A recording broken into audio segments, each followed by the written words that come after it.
میں نے سنت کے مطابق رفع الیدین سے نماز پڑھنا شروع کی ہے، تب سے میرے والد صاحب کے دوستوں نے محلے میں مجھ کو وہابی کہنا شروع کر دیا۔ تو سرکار آپ اگر ہمارے اسٹوڈنٹ ہیں، آپ کو کوئی وہابی کہہ نہیں سکتا، جو آپ کو وہابی کہے اس کو کہو نہ میں وہابی نہ میں بابی۔ میرے دوست لوگ تو بابیا نہ مننے والا ہے، ٹھیک ہے نا، نہ میں وہابی نہ میں بابی، میں ہوں مسلم علمی کتابی۔ تو اسی لیے تو آپ کو دیکھ لیں آپ کا استاد کتنا سمجھدار ہے، جہاں بنو امیہ کی چالیں ختم ہوتی ہیں وہاں سے ہماری ایک سٹارٹ ہوتی ہے۔ مجھے 2014 میں پتا تھا کہ ہماری دعوت کو بدنام کرنے کا ایک ہی راستہ ہے کہ یہ وہابی کہہ دیں گے رفع الیدین کی وجہ سے۔ میں ادو ہی نہ کنڈا کھینچ دیتا ہے، ایسا کنڈا کھینچا اور وہابیاں میں گوڑیاں تھلے دیتا کہ سب سے زیادہ میرے خلاف کلپ آئی وہابیوں کے ہیں۔ اب کسی بریلوی کو وہم بھی نہیں ہو سکتا کہ یہ وہابیوں کا پلیٹ فارم ہے۔ ایک تو انہوں نے گوڑیاں تھلے دیتا، دوسرا یہ نعرہ لگایا کہ نہ میں وہابی نہ میں بابی۔ جو وہابی ہے خود تو اپنے آپ کو نہیں کہے کہ میں وہابی نہیں ہوں، وہ تو کہنا آئے ہوگی وہابی وہابی نچدے بھی نال۔ تو یہ اسی لیے تو کیا تھا۔ اور یہ جو ابے ہیں نا، ابوں سے زیادہ بزدل پلانٹ ارتھ پہ کوئی مخلوق نہیں ہے۔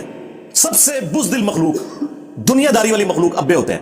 لہذا ابوں کی بات کا کوئی جو ہے نا وہ پریشانی نہ لیا کرے، بس ایک کان سے سنے اور اسی سے نکال دیا کرے، دوسرے سے نہیں نکالنی، اتنی دیر بھی اندر نہیں رہنے دینی۔ کیونکہ قرآن میں ہے کہ اگر تیرے ماں باپ تجھے میرے خلاف چلائیں پھر تو نے ان کا حکم نہیں ماننا۔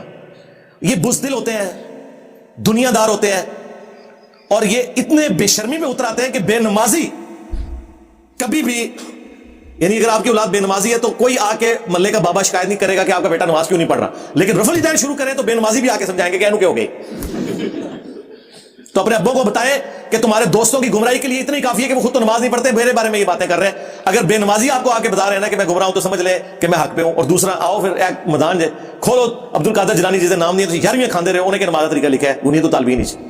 بخاری مسلم تو چھٹ دو نا، وہ تو نبی کا کلمہ تو ہم نے پڑھا ہوا ہے نا، تم لوگوں نے تو بابوں کو پہلے مانا ہوا ہے نا۔ تو لاؤ بابوں کی کتابوں میں امام غزالی نے احیاء العلوم کے اندر کیا کہ میں سادت میں نماز کا طریقہ رفع الیدین کے ساتھ لکھا ہوا ہے، آؤ تو وہ ان کی آپ پرواہ نہ کریں۔ ابے تو بھائی پیغمبروں کے بھی جو ہے نا، یا وہ پیغمبر ہو اور یا پھر اللہ تعالیٰ نبیوں کے لانے بعثت سے پہلے انہیں موت دے دیتا ہے، کیونکہ ابے کی ایک نیچر ہے، وہ اپنی اولاد کو کبھی بھی اپنے اوپر سپرسیڈ نہیں کرتا۔ ماں عورت ہونے کی وجہ سے ایکسیپٹنس دے دیتی ہے بیٹوں کو، باپ کہتا ہے کہ یہ میرے ہاتھوں میں بڑا ہوا ہے۔ آپ مجھے کوئی پیغمبر کی مثال دیں کہ کوئی پیغمبر کا ابا ہو اور وہ صرف سادہ مسلمان ہو، کوئی ایک مثال دے دیں۔ ہاں یہ ہوگا کہ وہ پیغمبر کا ابا ہوگا اور نبی ہوگا، تو تب اس نے اپنے بیٹے کو بھی نبی کے طور پہ مانا ہوگا، یا وہ اپنے بیٹے کے بچپن میں ہی فوت ہو گیا ہوگا یا اس کی پیدائش سے پہلے فوت ہو گیا ہوگا۔ زندگی میں آیا ہے نا، تو ابراہیم علیہ السلام کا باپ دیکھ لیں کیا کچھ کیا ہے اس نے، قرآن میں آیا باپ ہی، وہ اختلاف ہے والد اور چچا کا، لیکن قرآن میں ابھی کا لفظ ہے تو وہ والد نہ بھی ہوں، باپ تو تھے نا، چچا بھی تھے تو پالا تو انہوں نے تھا نا، باپ کی جگہ ہی تھے نا۔ مسلم میں حدیث ہے چچا باپ کی مثل ہوتا ہے۔ ابراہیم کے باپ نے کیا کیا؟ ابراہیم علیہ السلام کو کہا میں تجھے سنسار کروا دوں گا، گھر سے باہر نکال دیا۔ یہ تو حدیثوں میں تو نہیں، قرآن میں آیا ہوا ہے۔ تو ابا یا تو پیغمبر ہونا چاہیے یا ابا مر چکا ہو پھر آپ کے ساتھ آتا ہے، باقی اگر اس کے بغیر اگر آپ کے ساتھ ابا ہے تو آپ اللہ کا شکر ادا کریں۔ نبیوں کی بھی باتیں نہیں سنی، بڑے خوش نصیب ہو جنہوں نے ابے جڑے پڑھے لکھے اور گل سن لیندے ہیں۔ ابو کی وجہ سے کوئی ٹینشن نہ لیں، اپنے مال سے اپنے فوت شدہ بھائی کو نفع پہنچا سکتے ہو، بالکل پہنچا سکتے ہیں، دعاؤں سے بھی مال سے بھی، کیوں نہیں پہنچائیں گے؟ صدقہ اور خیرات کسی کی طرف سے بھی ہو سکتا ہے۔